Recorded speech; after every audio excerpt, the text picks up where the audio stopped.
We are shifting focus now towards some other news. India's foreign exchange reserves have risen sharply. RBI data shows that reserves stood at $701.36 billion in the week that ended January 16th. That is an increase of $14.17 billion from the previous week. Now, foreign currency assets and gold holdings saw strong gains, while SDRs and India's IMF reserve position declined slightly. The RBI says that it intervenes in Forex markets only to maintain orderly conditions and curb excessive volatility in the rupee. Joining us on the broadcast is Dr. Sharad Kohli, senior economist, for more on this. Dr. Kohli, thank you so much for joining us on the broadcast. We appreciate your time. A very good morning to you, sir. So, when we are looking at this news, could you help our viewers understand how this affects our country, the rise in India's foreign exchange reserves, sir? Good morning, Shivani. Heartening news once again on the economic front. The Forex reserve crossing the barrier of $700 billion. They've been hovering around under $700 billion for a few months now, intermittently though. I think this is primarily due to strong FDI inflow. And of course, ever after Donald Trump made the onslaught of tariffs, there was a slowdown in exports, but thankfully our exports have maintained $850 billion of level.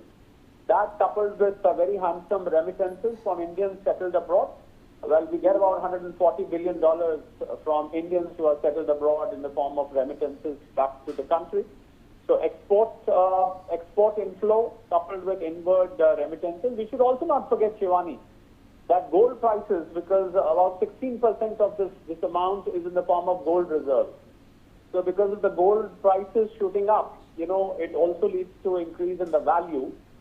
However, our overall core Forex reserves are still at $560 billion. So we are in a fairly good position. I think, as per my calculations, this Forex reserve is good enough to support us for 11 months of imports, if we break it down. So very good news, puts India in a very comfortable position. Another very, very heartening economic parameter which speaks volumes about India growing at a rapid pace and justifies being the fourth largest economy in the world, Shivani.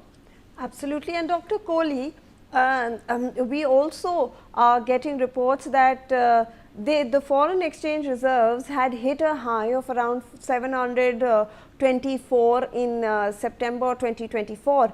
So, are we looking at the foreign exchange reserves in this year as well crossing that mark? Yes, why not? Because, after the FTA happens with European Union by the end of this month, and the size of that FTA has been termed as mother of all deals, because bilateral trade between India and EU is about $188 billion. So if that happens, you will find even more inflows coming into the country. Indian goods will be more in demand in Europe. They will become more affordable. More exporters will be joining the gang. So I think we are in for a ride. However, I must say that 10, 20, 30 billion here and there really doesn't matter, because we should also not forget that there is Forex, currency fluctuations which happen. Sometimes, our imports go up, sometimes our exports go up. Sometimes in a particular month, FDI inflows do not come, then the next month they cover up for the previous month also. So I think these intermittent fluctuations really do not matter, Shivani, although a psychological barrier of an all-time high of 724 will be a landmark undoubtedly.